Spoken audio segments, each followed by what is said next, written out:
One of the controversial things about Theresa May's Brexit arrangement is that it maintains the involvement and influence of the European courts, and many of the things that have been put down as foundations as rights will be continued under at least the short to medium term of this agreement. Now, I don't know about you, but I'm getting a bit sick and tired of hearing about rights.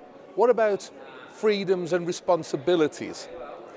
I believe that all of us across Europe actually are struggling underneath a system of government and states where actually the priorities and the beliefs and what's right and wrong has become so skewed, so twisted as to be perverted.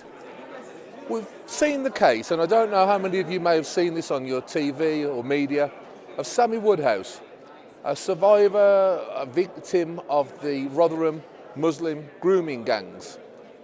She was repeatedly raped and she gave birth to a child. Now it would appear that Rotherham Council, many years after the event, have decided that now that the opportunity is there because her rapist is out of jail, he should have the opportunity to see the child.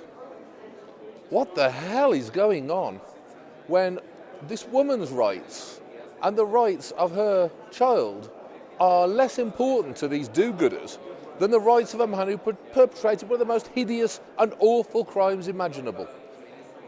I urge all of you to watch and look out for what Sammy Woodhouse has done. She's got stuff going out on social media and she's looking for support to change some of these rules and to highlight the issues. This is a remarkably brave young lady, still only in her early 30s now, who's gone through hell and has come out of the other end of it fighting hard.